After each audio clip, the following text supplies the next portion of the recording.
Tonight, I shall perform a miracle. I shall change what it means to be human. We shall be reborn.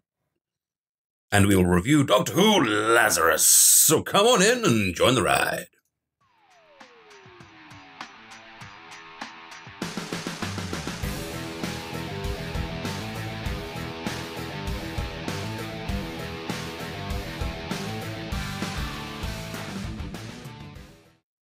And as always, I am here with the lovely, beautiful, and somewhat distracted by shopping, Clary Pose. Hello. Are you boys and girls ready for possibly the scariest background wallpaper we've ever had on the Doctor Who review show?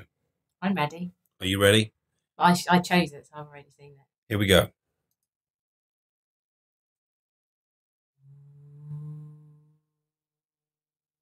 I think there's someone It's behind actually me. more like he's looking at me than looking at you.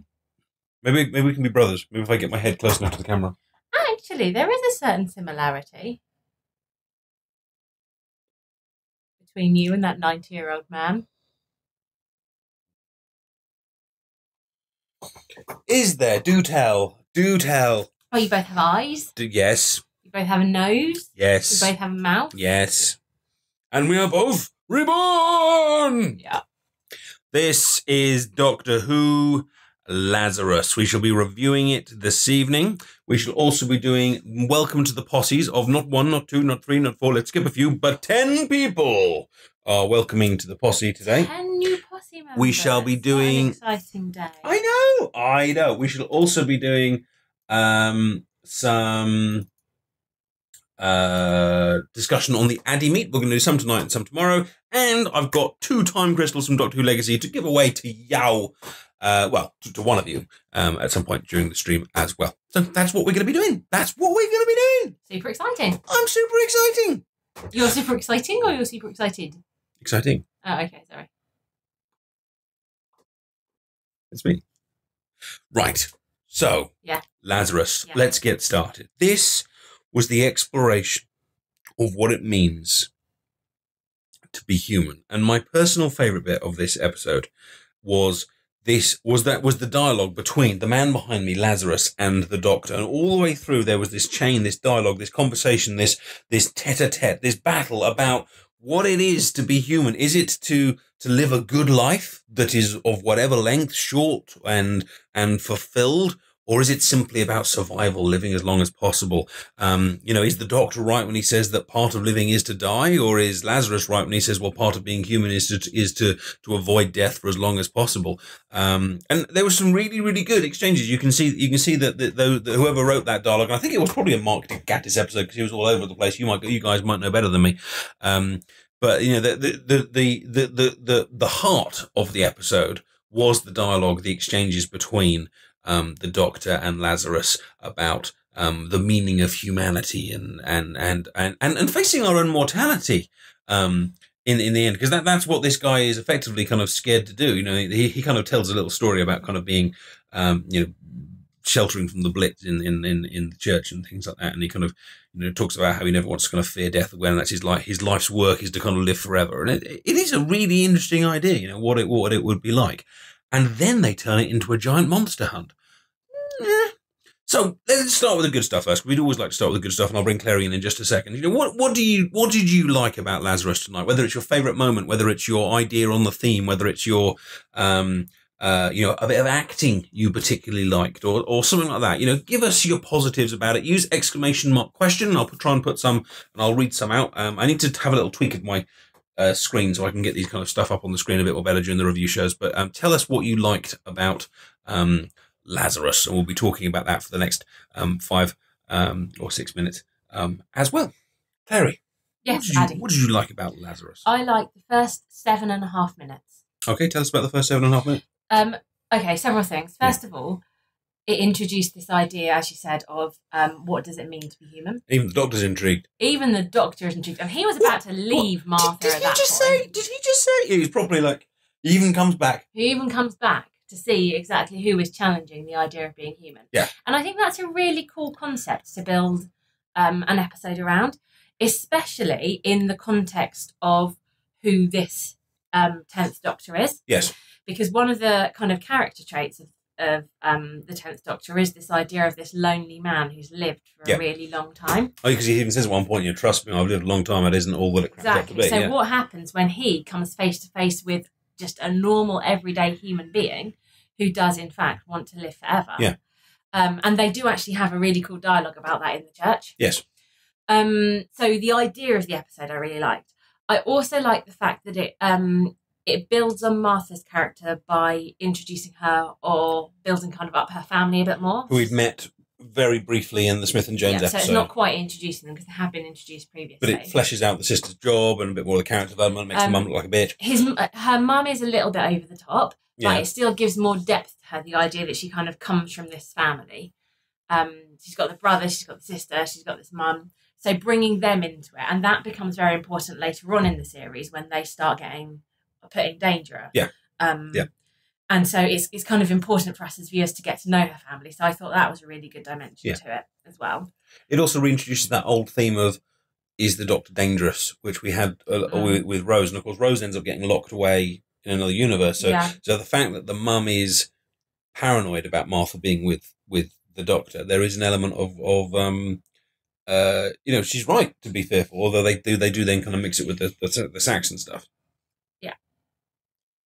And then along came the spider. What else did people like? Dashi says he really enjoyed the talk about humanity between Ten and Laz. I would agree. I agree. Really, really nice. I'd also say I really, really liked we got Mark Gatiss behind me here.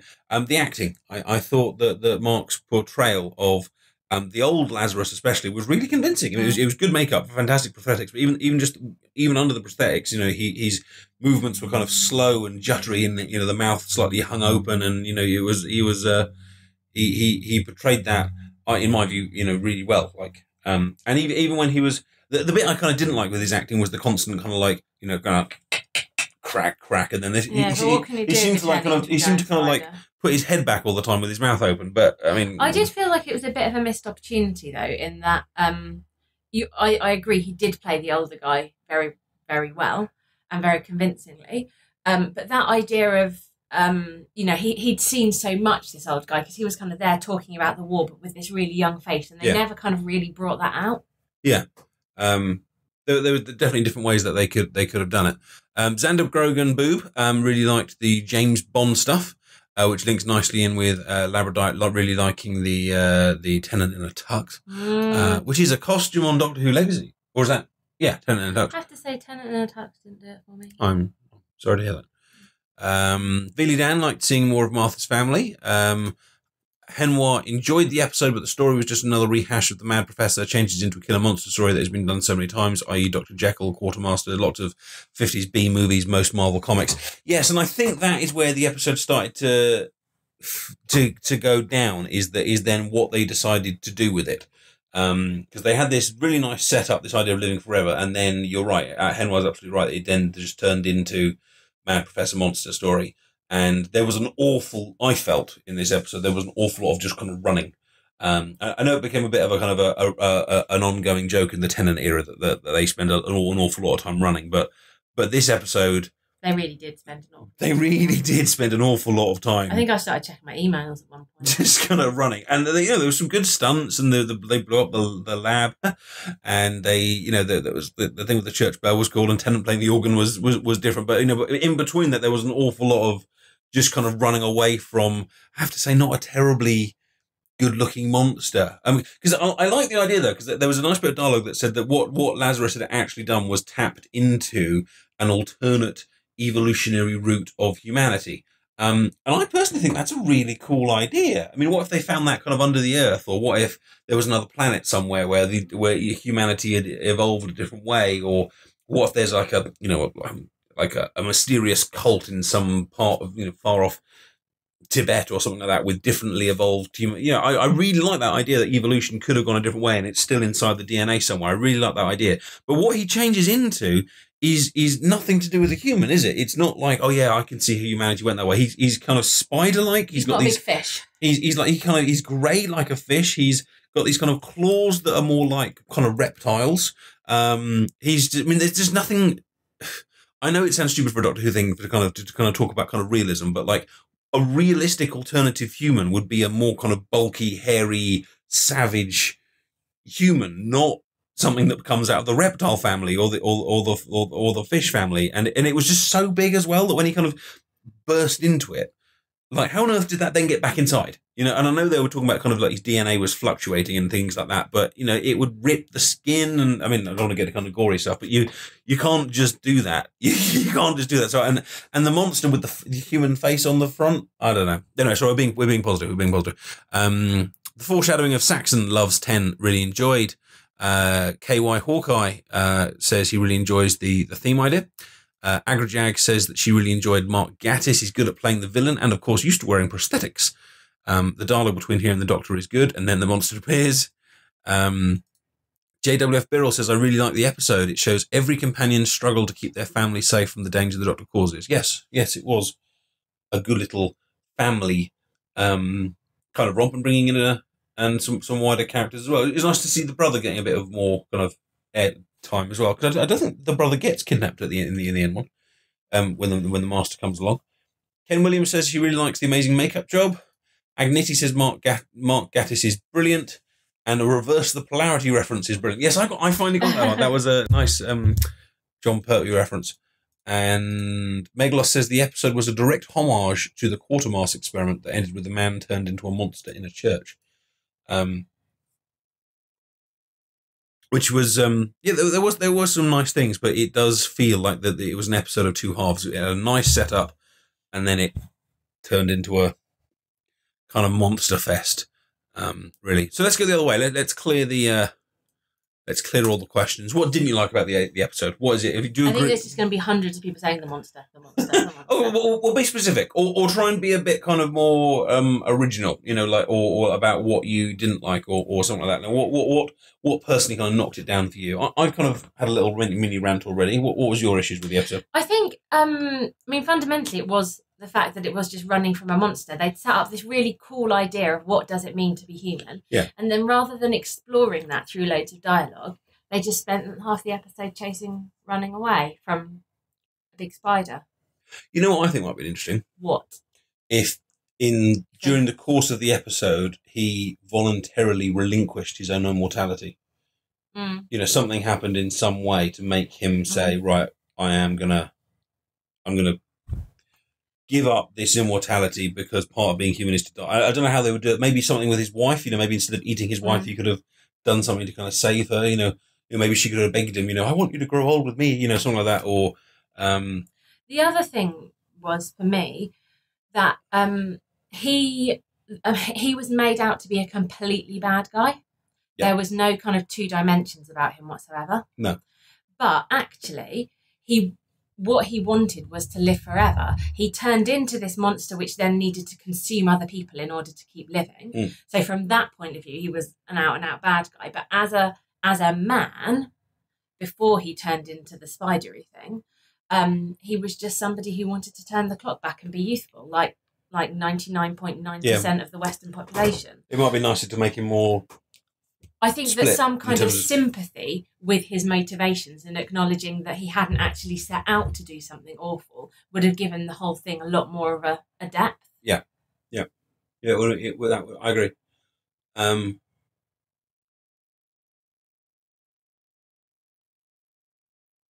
Maybe even a conversation about his kind of legacy and what he's kind of achieved. And things like that. I mean, there's lots of kind of ways of doing it.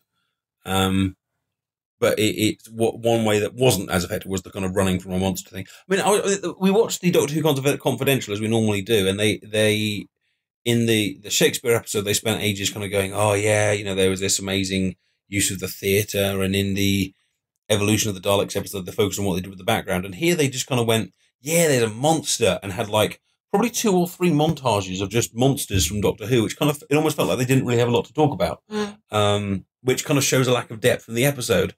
And that it was just, but they could have, even in Confidential, it was just a monster episode. They could have explored more why he wanted to turn the clock back. Like, what does it feel like to be really old? Yeah. You know, to have been through all of the stuff that he's been through, to be really old and kind of be looking back rather than forwards. And what would it feel like to live forever? Mm. And And see everyone else around. And the Doctor's got a time machine. I mean, he even could have gone back to the young boy in the church, scared when the bombs were falling. I mean, they're in a church, so I assume they must have been surrounded by graves and plaques and things. I mean, supposing if this nice guy had kept repeatedly transforming into a monster, and the Doctor kind of said to him, "Look, you know, if you stay like this, you're going to keep changing. You're going to kill people. But look at all of these great, great people around you that have died. Look at this tombstone over here. Look at this tombstone over there. Look at this plaque to this person over here. All of these great people, they've achieved wonderful things, but all of them died. And yes, you're going to die, but that doesn't mean you're not a great person. You know, something, you know, like an emotional one where he kind of goes, you're right. And he gets back in the machine and he turns it off. Or that would have been a good episode. Yeah, I know. We should have written that. And he could have walked off hand in hand with his wife at the end, Aww. You know, knowing that their days are numbered, but they're going to spend them together. I would have teared up at that. I am actually now disappointed that they didn't do that. That would have been a tearing up moment of... You always tear up over old people. I do love old love. You know, spending all that time together and, you know, I do. That would have been good. But instead, he sucked the life out of his wife, started doing lots of neck cricking stuff and put a human face on a fish. That happened. That did happen. We didn't see the location on that Doctor Who tour, but they did tell us in confidential. It was what was the phrase for it? It was the Welsh Parliament, but it had a special name. It was like crevice, but not crevice. It really wasn't the Welsh crevice. Let's call it crevice, though. The Welsh crevice. That's going to really annoy me now. What, the Welsh crevice? Yeah. Cassius. No, stop saying words, because it's not really helpful. You want to just sit silently on screen? Yeah, I want all of us. How many people are in chat? There's 94 people watching. I want all 94 people to sit there silently whilst I remember this word. You don't want me to just Google it? Go on then. Consort. No, it's not consort. That's like a person that accompanies a king and has sex with them. Is it? Yes. Does it actually mean they have sex with them? No, your next Google is consort. I think that's the implication. National Assembly for Wales, but that it's got looks a name. Like it. They called it something. National Assembly. About the Assembly. Yeah, it was definitely this building, but they haven't got the word. Yeah. Synod. Synod. Senate. Now Google consort and see if that definitely involves sex. Do consorts sleep with people? Well, let's not read that out. Let's. Just Google consort. I just did. No, you didn't. You Googled do consort sleep with people. Well, that was the question. No, the question was please Google consort. Consort. Went to the consort website. Consort. Wikipedia. Queen's consort, wife of a reigning monarch. This is not really relevant to Doctor Who. Does that mean I'm right? No. Does that mean I'm right? No, and it doesn't necessarily involve sex? No. You can do it in your own free time. That means I'm right. Right then. So things that people didn't like. Agniti says, I feel 80% of the episode was running or trying to explain what they were running from. The other 20% was a lot of fun. KY Hawkeye, and I saw someone else as well, said the mother was way over the top. The mother did hate Tennant quickly. And unfortunately, I think that she is one of those character stereotypes. You know, she's the grumpy mum and she never becomes any, and at the end, she loves him. You know, after all, you know, it was, she's unfortunately just one of those characters that's just pigeonholed right at the beginning, probably for the sake of, I mean, they did try and justify her by having that random guy come up and talk to her, but she kind of hated him even before that. So Lab says that consort has a sexual definition also. We're being distracted by consorts. Dashi says that Martha being immune to sound was an issue. Xander said that the writer was an issue. Clara Oswald said, I didn't like the bit where in the church when he's in the blanket. Yeah, there was a lot of nakedness going on. Did it make you uncomfortable? He's just quite pale. The monster and Martha's mother. Yeah, the episode would have been so much better if he'd got a tan. If he'd been tan with a nice six-pack and he was there like, yeah, I'm old and I'm naked. Loves didn't like Martha. Look, it seems that the majority of people of all the stuff we've been moaning about are actually just saying they didn't really like Martha's mum. Ashwenki said that it isn't on Amazon Prime anymore. JWF Birrell also says that he didn't like Martha's mum. Seriously, Martha's mum is not that bad. She's protecting her daughter from a strange man that's just popped up. It's always the mums. And Henwar says it was obviously just a filler episode and the death of Lazarus was too simple and everyday. Didn't he fall from a bell tower? and splat on the floor of a church. What kind of... What do you do? What do you do every day? No. What are you expecting? It's not often you have a good fall in Doctor Who, to be honest. He normally tends to reverse the polarity. Who knows what goes on in Reverse the polarity up there, what's it, or whatever it is. But, you know. Reverse the polarity up there, what's it? He reverses a lot. I don't know who's worse, you or Henry. He's saying that someone falling off a church is too simple and every day. Yeah, and you're saying he just reverses the polarity up there, what's it? That what's it, you dirty-minded fool. Did you just call me a fool? Dirty-minded one. Right. So, Lazarus, have you got anything else to say about it? Good acting, good idea, but just not very well shaped once it gets to monsters. I think one of the struggles would be, I bet what they probably did in the writing room was go, right, we've got this really nice concept of man not wanting to age, but we've got to find a way to not lose the kids. How are we not going to lose the kids? I know the old man could turn into a big monster and chase them around. Would be my guess. But then with the more recent series with, like, say, Listen, for example, they forgot about that idea of, needing a monster to run away from, and it was still ridiculously engaging. Well, I don't know how, if like a 5-year-old would necessarily appreciate Listen, but certainly a 10-year-old would. Some of those scenes were genuinely scary and stuff. Anywho, right.